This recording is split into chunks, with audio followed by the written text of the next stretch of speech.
Welcome to Whiskey Shenanigans. I'm your host, Randy Warren. Whiskey Shenanigans, where we help our listeners experience the world of whiskey, every aspect of life, as if it was accompanied by a glass of bourbon. The sports world on whiskey. Basically every part of life on whiskey. Whiskey Shenanigans is about getting exclusive interviews from Bourbon Row in Kentucky, where we can learn about the secrets that make our favorite bourbons unique. We will get inside the hearts and minds of many distillers and help you understand what and how they are achieving it. Whiskey Shenanigans is about going beyond boring podcasts featuring just tastings. Heck, what do you get out of that anyway? It's about bringing on guests and experiencing the entire world through whiskey. But be warned, if you're diving in and you want to participate in these riveting discussions, you will need to grab a glass or a dram and be prepared to be entertained. Hello again, Whiskey Shenanigans fans. We are very excited today to have with us Michael Bilello. Michael is the president and CEO of the American Whiskey Association. So I guess the first question, Michael, is this is relatively new, like what, about a year or so old? Yeah, it's about 8 months. First of all, Randy, thanks for having me on today. I really appreciate it. I think you do a great job. And so hello to all your loyal listeners. The American Whiskey Association was founded in 2025, but it was really an idea, if you will, of all the founders that there was a process in place that took several years for things to kind of come to fruition. But I was recruited and retained as the first employee, really. So president and CEO as of September 20th of last year. Nice. So the board is mostly consisting of major distillers, or who's on the board? Yeah, so the founding members are, folks I'm sure that you've heard of. So, Sazerac and Suntory Global Spirits, Brown-Forman, Campari, Pernod Ricard, Independent Stave Company. And Diageo. Those are the founding board members. Then on the board, you also have MGP, Constellation. We have CEI. We've got Discus is on that board as well. So a really good representation of not only industry producers, but when you look at the entire supply chain, Independent Stave Company as a cooperage, Discus as another trade association, trade body. It's a really good group. So I read all about kind of what your objectives are online, but why don't you tell our listeners just in brief, like why did you form this, and what are you trying to accomplish?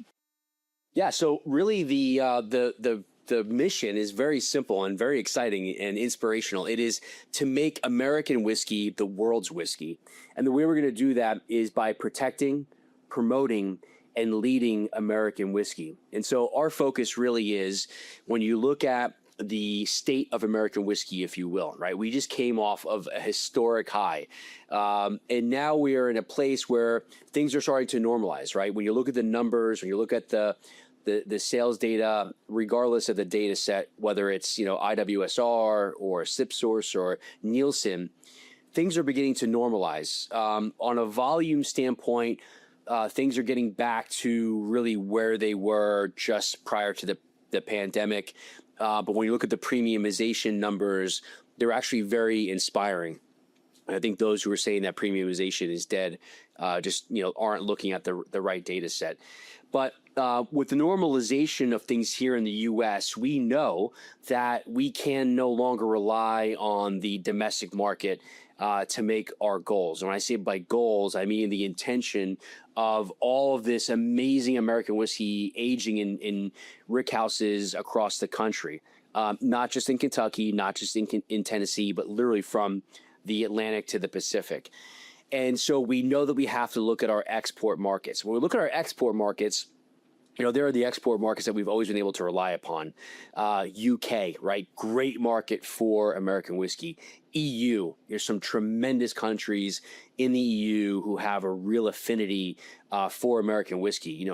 German, the Germans love American whiskey. They love the ryes, the bourbons, the higher proof expressions. But then when you look at France, their palate is a little bit different, but they really do, enjoy some of the expressions that are around that, 100 proof, a little bit smoother on the palate. When you look at Italy, right? Italy, they're big into American whiskey, into cocktails. But regardless, EU, there's a lot of potential for additional growth.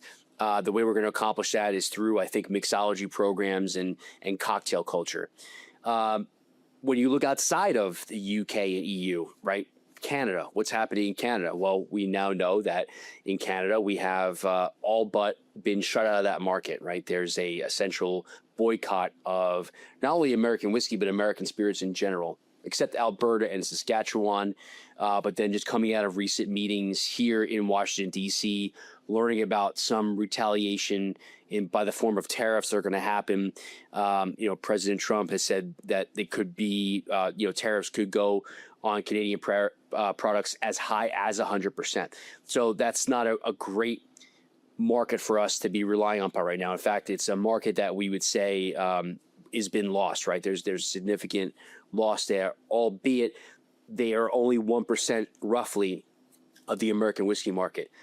So when you look at the markets that are established, and we rely upon, just touch upon a few of them: UK, EU, Canada, Latin America, great things happening in Brazil and throughout Latin America. Australia, another really, really strong American whiskey market, although it's very hard to compete there given the taxes that are on U.S. whiskey in that marketplace. What we're really excited about, though, are those markets where we have barriers to entry, but the upside potential, if we got an actual trade deal that could level the playing field. India being the top one, right? India, biggest American whiskey or biggest whiskey market by volume in the world.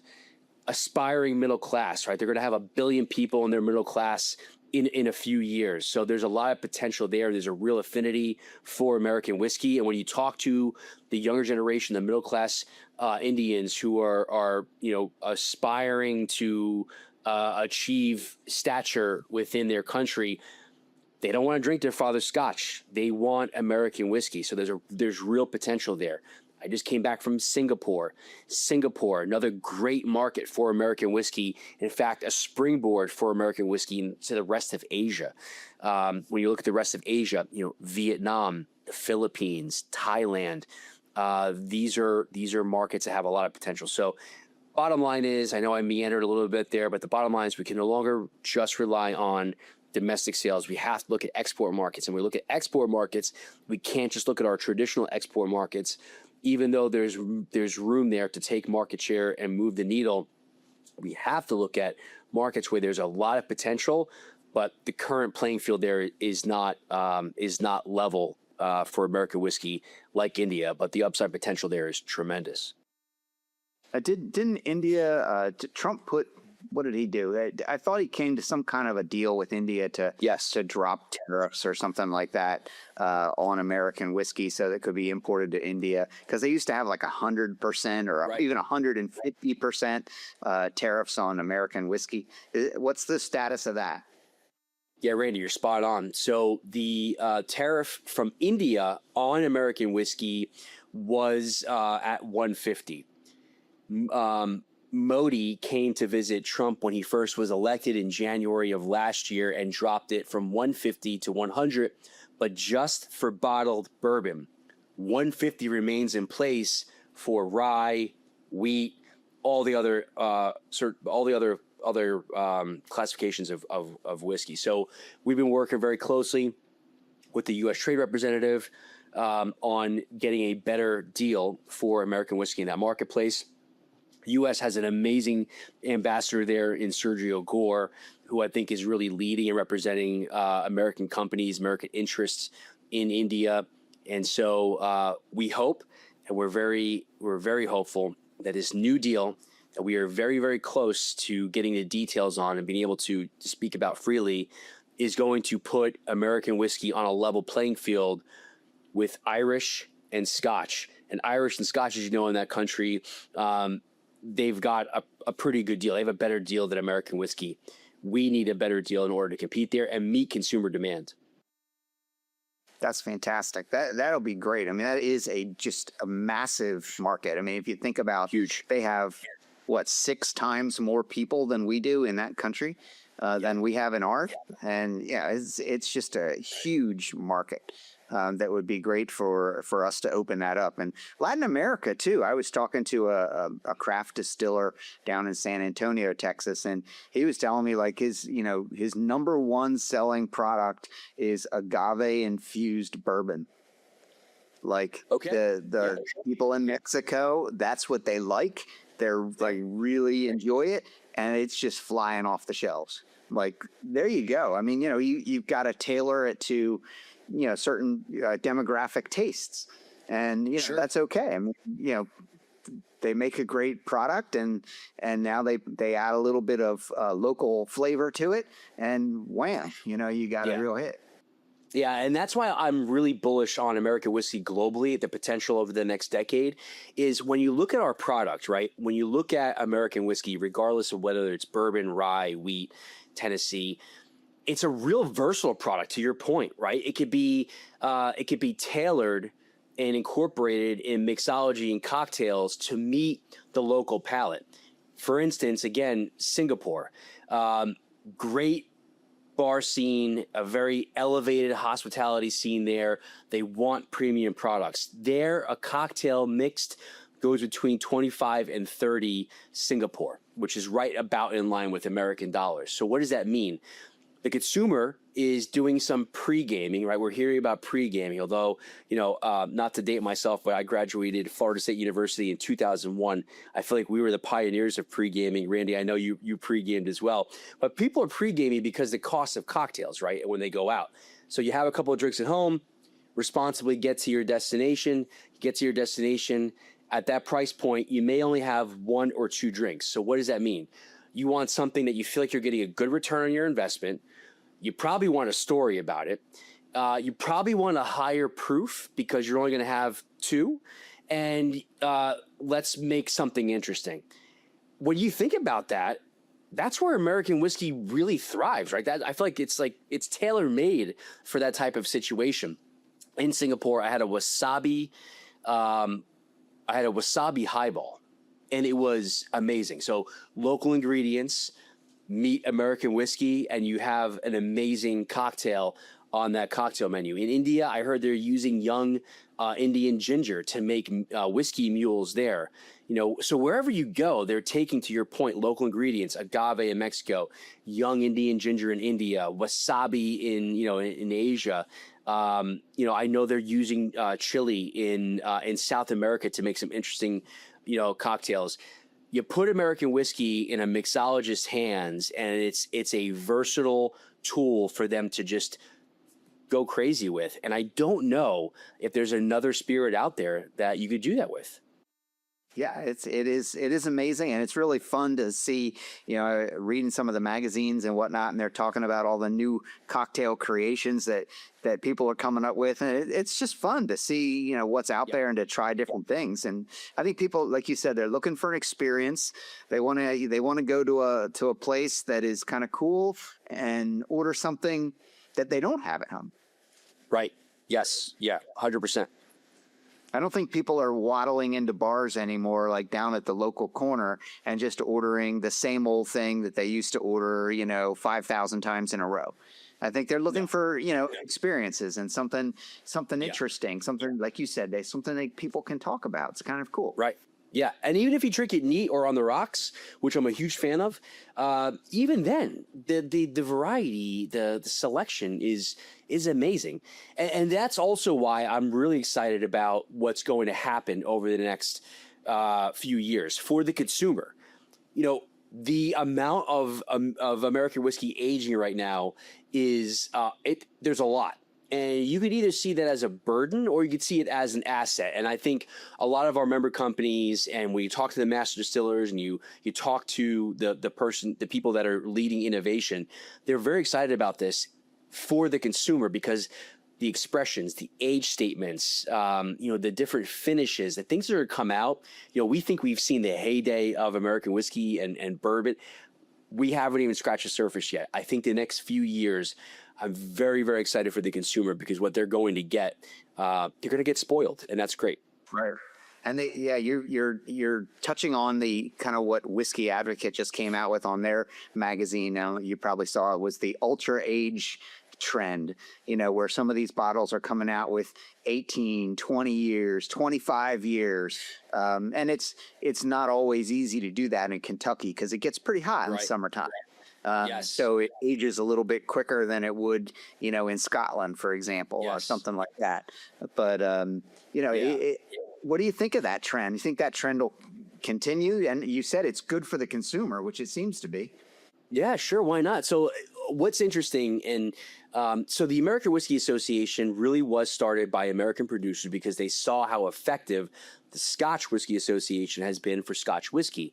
And, to my benefit, this organization did not exist prior to last year. And if it did, I probably wouldn't be here. But with the purpose of starting it to do what Scotch Whiskey Association and my colleague Mark Kent has done there, it's really impressive, right? Since the late 30s, early 40s when they first started, and now they have a very impressive staff and a very impressive global budget. They've been able to go around the world and educate consumers on Scotch whiskey and really play up their strengths. What are their strengths? Their strengths are the age statement. And so when I go to another country and they say to me, Michael, how old is this bourbon? And I say, 6 years, 6 weeks, 6 days. They're like, really? I'm like, yeah, it says right here. I can look it up. 6 years, 6 weeks, 6 days. They're like, wow, that's pretty impressive. But it's probably not as good as, say, a 15 or 18-year-old Scotch. And I say, oh, you don't know about American White Oak. And so I go back to the cooperages and the American White Oak story, which is amazing. First of all, American White Oak, for those of you who know all about this, bear with me, but a really special tree only grown here in America, right? Then we make those barrels. Independent Stave Company has really educated me on this, but there's so many great cooperages out there. Putting these barrels together, not every stave is the same size. I mean, it's craftsmanship. Plus, they're lifting these barrels that are well over 100 pounds. I thought I was in really good shape until I tried to move some of these barrels, and I realized I am not. It's very humbling. But this American White Oak barrel that has not been used before, right? It is unused as a virgin barrel, and you put the American whiskey in there, and it has not been aged, and then you obviously put it in these rick houses. And the other, I think, so the secret ingredient really is the American White Oak barrel. It doesn't have to be in there as long as Scotch, because it's unused. Now, Scotch uses used American whiskey barrels. So I like to say the reason why Scotch is so good is because there's a little bit of American whiskey in there. But they have to keep it in there longer. All right, because they're using it over and over and over again. So what we're able to do in 6 years takes them a little bit longer. And so we have some education to do out there globally, right, with the consumer who just looks at the age statement and says, oh, 18 or 15 must be better than 6. It's because they've not yet been informed about the American White Oak barrel and the process and standards and heritage of American whiskey. We have some education to do there. But my point that I was getting to is that I think these more bolder and longer age statements that we're now seeing coming out of the American whiskey producers, it's only going to help us have that conversation. It's only going to help us compete. It's only going to help us celebrate and enjoy different expressions, different finishes. So to answer your question in a very, very long and roundabout way, I'm excited about it. I think it's a good thing. It helps us tell our story, helps us be more competitive. Why not? And I'm fascinated by it. I mean, I'm reading things. I don't know how accurate everything I read is, but these days you got to wonder. But read things like, okay, we're taking this 8, 9, 10-year-old, aged barrel, and now we're going to stick it in a freezer for 9 more years. Because, just like in Scotland, when you only get about 4 months of time where the liquid is expanded into the barrel. And then the rest of the year, it's contracted out of the wood, and it's not really picking up a lot of the flavor of the wood for those other 6 to 8 months. So it does take a lot longer. And, so now if you can take an American bourbon and you say, all right, well, Kentucky's hot, but now if I stick it in a freezer for a few years, it's kind of about the same thing as Scotch. You get 18, 22, 25 years out of it. You can get some really old, stuff. And, people always, like you said, they assume that older is better. It's not necessarily, right? Would you agree with that? Yeah, 100%. I mean, first of all, the other secret ingredient that we have here in the States, especially in Kentucky and Tennessee, that entire Ohio, Indiana, is the climate, right? I was at University of Kentucky for their UK Distilling Institute conference that they had. And one day, when I got there, I think it was maybe in like the 60s. The next day, they had a snowstorm. And then like the next day it was back up to the 60s. And then, you think about those rick houses, I can get in the summertime, 120, 130. So the climate here is our other secret ingredient, right? That the contraction and expansion that takes place, it's chemistry. So that's our other secret ingredient besides the American white oak barrel. But the other secret ingredient are our distillers, right? We have some of the best distillers in the world. When you look at Mr. Russell, pre-prohibition trained master distiller. When you look at, Samuels and all these legendary figures, the knowledge they have and the knowledge you're passing on and sharing. And by the way, even though these ladies and gentlemen are all fierce competitors, they are also friends, and they share notes and they share, knowledge. And so, I think that's our other competitive advantage is our community, and then what they're able to do in terms of like let's age this in a cellar, let's move this over here, let's put this in cold storage. It's really incredible what they're doing and how they're finishing and how they're aging, and it's really it's a good thing. It's a great thing. It's very exciting. So to your point. I'm here for it. I'm here to celebrate it. And when you taste this liquid, it's definitely different. And it's so unique in that it's not as much of a blended product.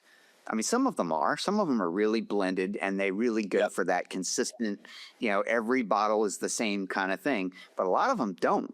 And so you've got like a Four Roses with, 12 different yeast mashes and all this stuff and going on, and OESK, and you're looking at the bottle and it'll make anybody's head spin.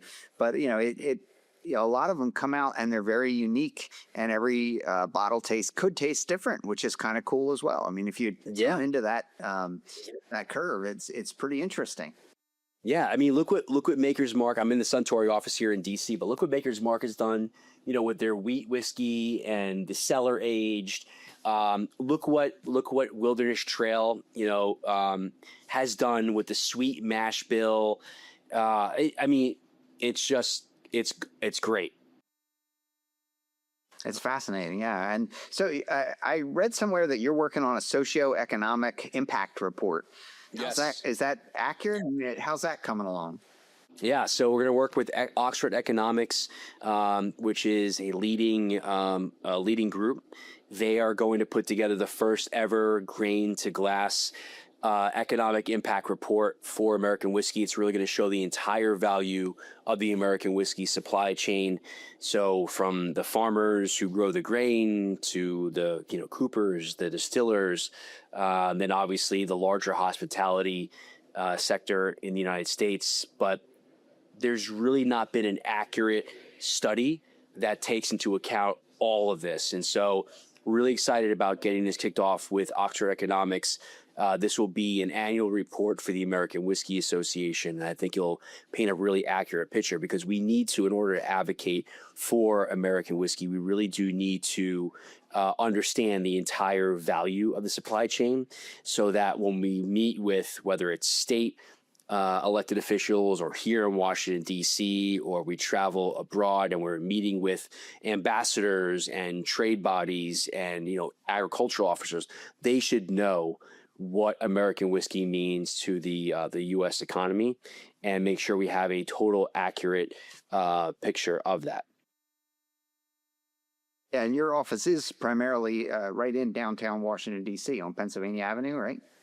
Yeah, so I have the distinct honor of being able to what we used to call in the Marine Corps hot seat. So I work at different offices with different member companies who have great offices here in Washington, D.C. And there's a few benefits to that. Number one, it changes up for me. I don't get bored of staring at the same office, but also I get to spend time with each of the member companies' advocacy teams, and when their commercial teams visit, that's really helpful. Different states, right? Different state representation, so different members of Congress who represent those districts. It's great. I'm very fortunate. I have to pinch myself sometimes about this job, the assets, the community, the network, but not just here in Washington, D.C. I mean, again, I was just over in Singapore, and to go to Singapore and see Brown-Forman's office there and Suntory Global's office there, and to meet with those folks and meet with the folks working for Sazerac on the ground, and then doing in-market visits. And I don't know, it's kind of a point of pride where you go to a bar or a restaurant or a hotel and you see the products that your member companies produce there on the back bar and on cocktail menus. And maybe it was a little sophomoric for me not to assume or not to know this, but there's teams that are just like they do here in the U.S. that are going there and selling and educating. Just really amazing. And to go back to how this all started, this global network of trade. I mean, the global network of trade for the U.S. at least, you can go back to Ben Franklin, and you could see what he and Thomas Jefferson established with wine trade. But then when George Washington began distilling and American distillers came here, it's a beautiful immigration story about how distillers came here and began distilling. Whiskey rebellion happened, so they don't stop working with rye, but some continue working with rye in Pennsylvania, but others go out west and discover corn and start making bourbon, right? Then we start to export that product. And sort of interesting, because there's some similarities here, and I learned this when I went over to Wild Turkey, was when bourbon was really down in a bad place in the 80s, right? They couldn't give this stuff away. They looked to Japan as a key export market, and they began exporting American whiskey to Japan.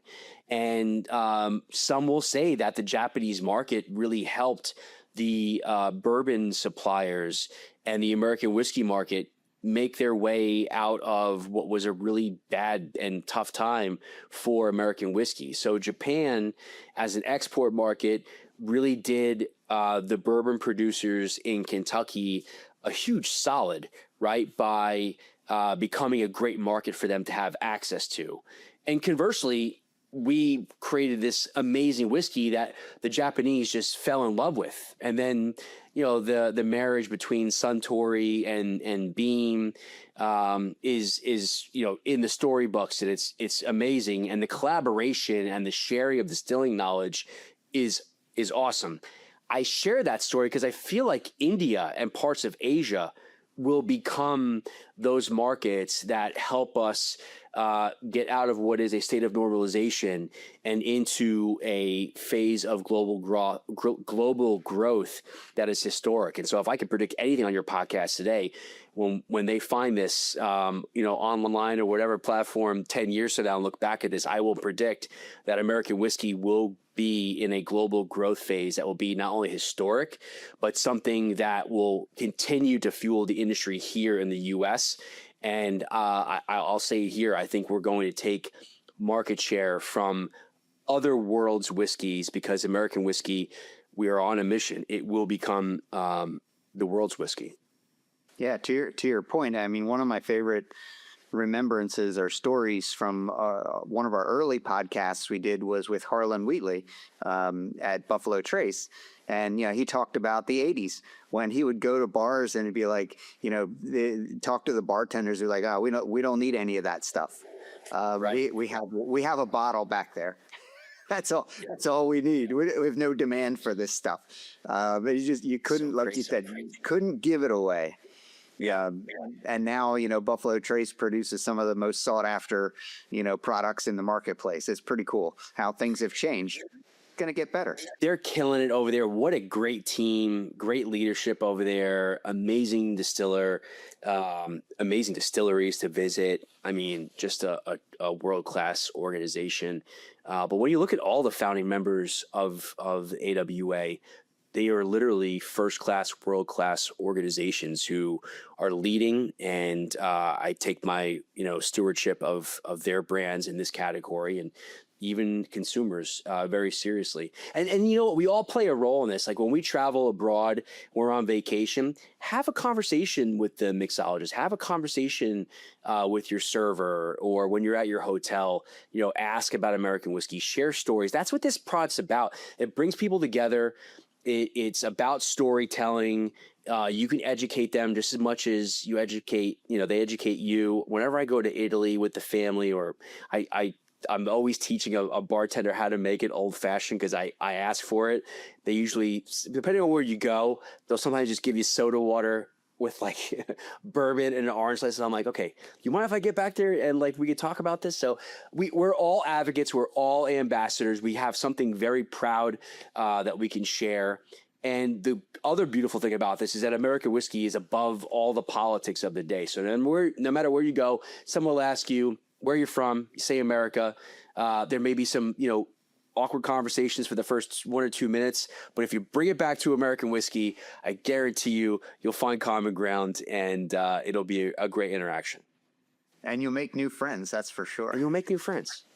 Yes, we'll make new friends. And by the way, some of our best friends are people who bring us over a bottle of American whiskey. Like, you can't lie. You know who your good friends are. They bring you over something special. You're like, all right, this person, they just went up in my ranking of friends. So That's right. Got to invite them back. That's right. Absolutely. So, so we spend a good amount of our time, talking to, distillers and, master distillers, and Connor O'Driscoll's going to be on one of our upcoming podcasts, and from Heaven Hill. And one of my favorite people is an artisanal distiller, Jody Filiatra, who's also with Heaven Hill. And he works out there at the Bourbon Experience. And just, like you said, great people, really smart people, so many chemical engineers, so many women getting into this business, becoming master distillers now. Very, very cool.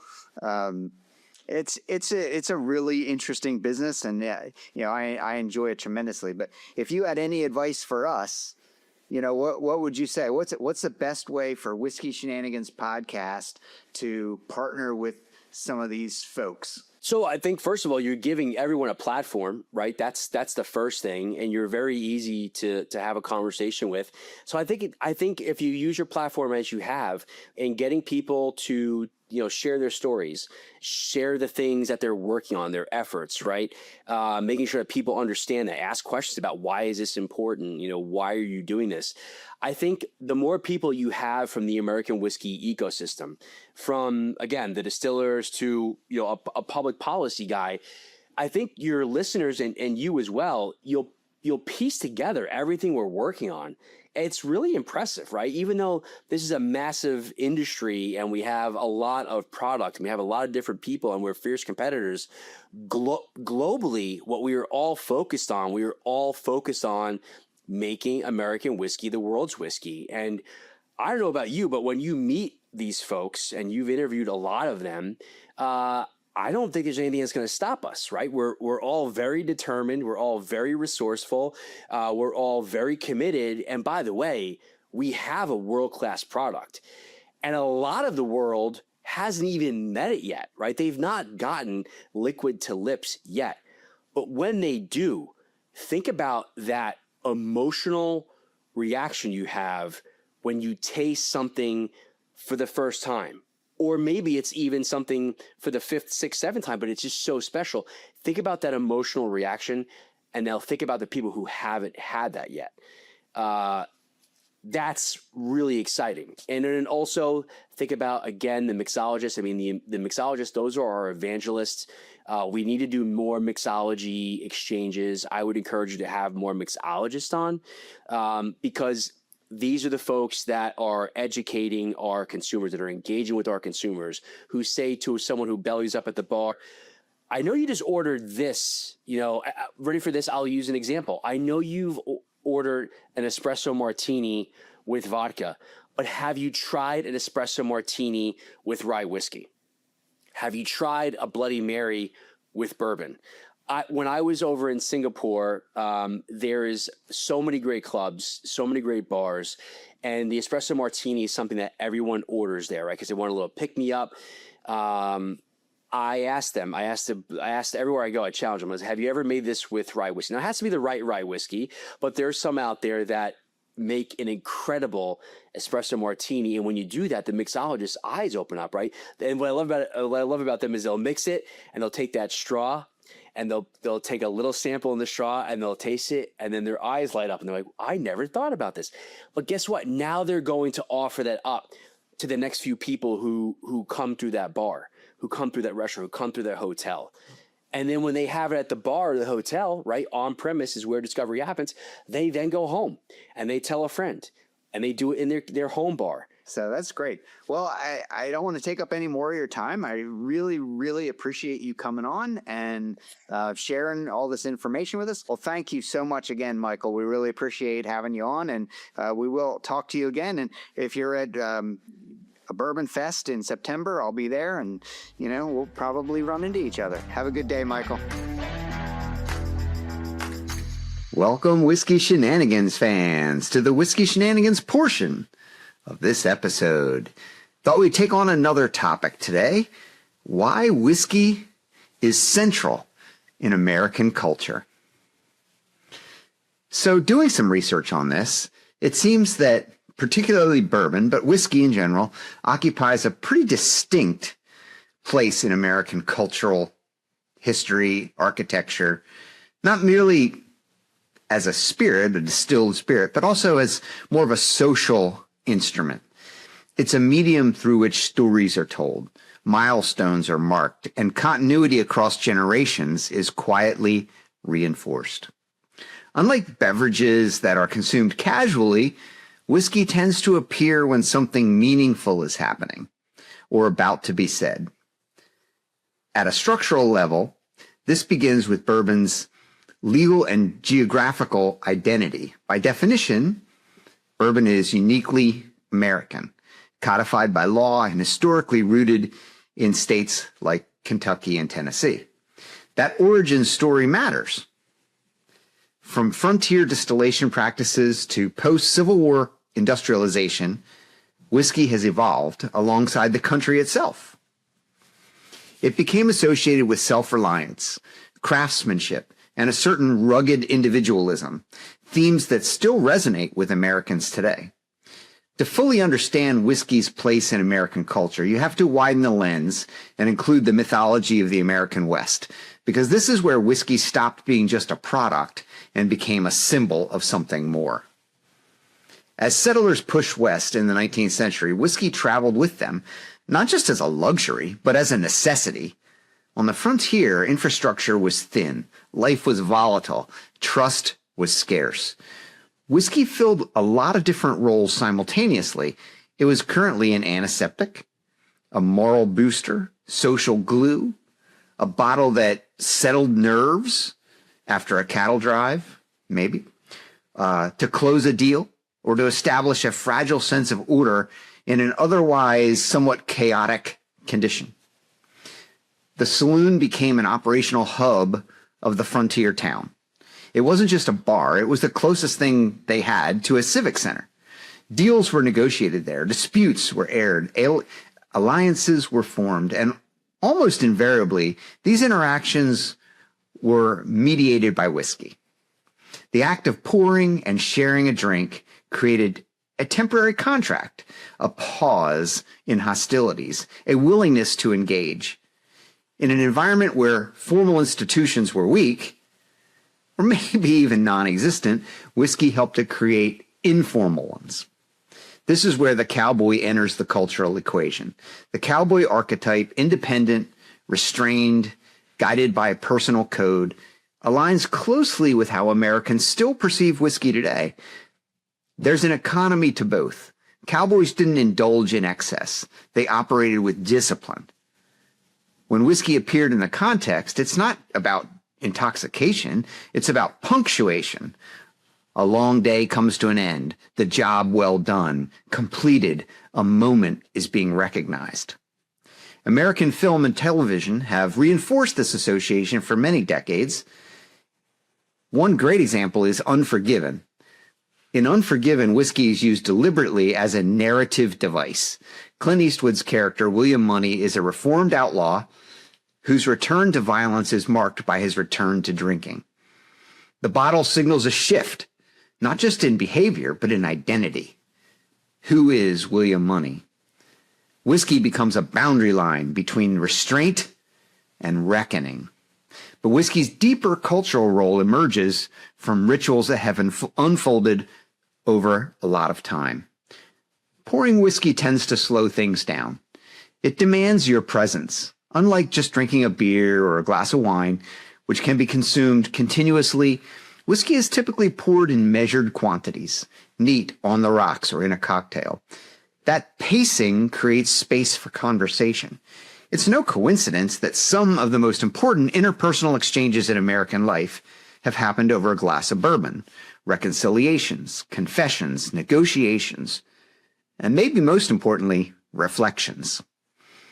Consider how often whiskey appears in our storytelling, both fictional and real, as a catalyst for truth-telling. In Mad Men, Don Draper's constant companion is a glass of rye or bourbon.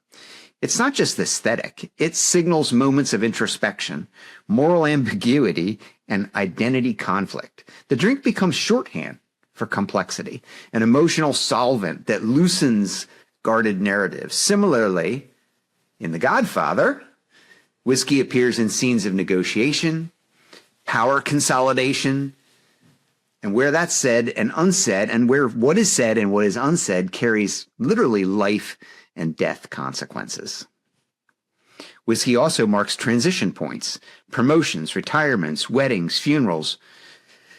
These aren't really beer occasions, they're whiskey occasions. The act of raising a glass of bourbon carries a symbolic weight, acknowledgement of time, effort, and shared experience. In this sense, whiskey functions almost liturgically, formalizing what is previously informal. American cinema reinforces this association in Crazy Stupid Love. Ryan Gosling's character schools Steve Carell over how to carefully prepare an old-fashioned, a bourbon-based cocktail that itself represents tradition and reinvention. The drink becomes a vehicle for transformation, signaling a shift in identity and confidence. Then in Yellowstone, a very recent example, bourbon is omnipresent, used to underscore legacy, land, familial continuity. The characters don't just drink, it's how they process their inheritance, the conflict that they're in, and the loyalties that they preserve. In Tombstone, saloon scenes are dense with meaning. When characters gather over whiskey, they're not merely socializing, they're establishing hierarchies, testing loyalties, and signaling their intent. A glass set down too hard, a refill ordered or refused. These are cues of some high-stakes social languages. Even outside the overt westerns, the cowboy whiskey linkage persists. In Yellowstone, that lineage is modernized. The Dutton family operates in a contemporary setting, but their behaviors echo frontier logic, land, legacy, and loyalty above all. Bourbon is ever present, functioning as a ritual connector between the past and the present. When the characters drink, they're participating in a continuum that stretches back to the original West. What makes this association durable is that it encodes values that Americans still hold true today. self-reliance, accountability, and a certain cowboy stoicism. Whiskey, like the cowboy, is unadorned. It doesn't require explanation or embellishment. You pour it, you sit with it, and if the moment calls for it, you speak plainly. But whiskey bridges the American continental divide, not the geological continental divide, but the generational continental divide. So beyond this parallelism between the growth of America and the growth of whiskey, what's notable is how whiskey does bridge this generational divide. A father and son, they might not have a whole lot in common in terms of their music they listen to or the politics or the technology they use, but they can share a pour of bourbon and still find common ground. The sensory profile, the oak, the vanilla, the caramel, the spice, it's literally tied to time itself, extracted from years in a barrel. When someone opens a bottle that they've saved for decades, they're not just consuming whiskey. They're consuming stored time. That makes it uniquely suited for intergenerational storytelling. There's also an economic and social accessibility dimension to this. While there are ultra premium bottles out there for sure, now more than ever, bourbon broadly remains attainable. A $30 to $80 bottle can be exceptional, which democratizes participation in all of our rituals. You don't need luxury to engage in these meaningful moments. You need just intention. That accessibility reinforces whiskey's role as a unifying agent rather than an exclusionary agent. Even in marketing, whiskey is rarely positioned as just party fuel. Instead, it's framed around authenticity, heritage, and connection. Brands like Buffalo Trace or Maker's Mark emphasize lineage and craftsmanship, subtly aligning the product with personal legacy. The message is implicit. This is what you bring out when it matters. In practice, the most enduring whiskey moments, they're not that dramatic. They're quiet. Two people on the porch, a small group after dinner, a solitary drink that marks the end of a chapter. These are not scenes of excess. They're scenes of reflection. And that's precisely why whiskey endures as a cultural constant in America. It creates a controlled environment for openness, structured enough to feel intentional, but relaxed enough to be honest. In that sense, whiskey, it doesn't just accompany American life. It helps articulate American life. It provides a vocabulary for moments that are otherwise can be difficult to put into words, to frame. Things like pride, regret, transition, and reconciliation. And across generation, it remains one of the few rituals that still reliably brings people to the same table. That's why, even today, when Americans reach for whiskey, they mark a moment. They're implicitly drawing from the Western lineage. Whether they realize it or not, they're invoking a tradition where sharing a drink meant something specific. We're here, we've done the work, and now we're going to sit down together and say what needs to be said. In that sense, whiskey doesn't just connect generations, it connects eras. From frontier saloons to modern living rooms, the function remains consistent. It creates a controlled space for honesty, a brief suspension of all the noise around us, and a setting where stories, earned stories, can be told, understood, and added to our legacy. That's it for today, Whiskey Shenanigans. Thanks for joining us. How did I get to here was, in high school, I was very good at math and I was very good at science, which doesn't sound like a problem, but I just desperately wanted to be good at art and music. All of my cool friends were good at art and music, and I wanted to be as cool as them, but I was just a math nerd, and no matter what I did, I couldn't help it.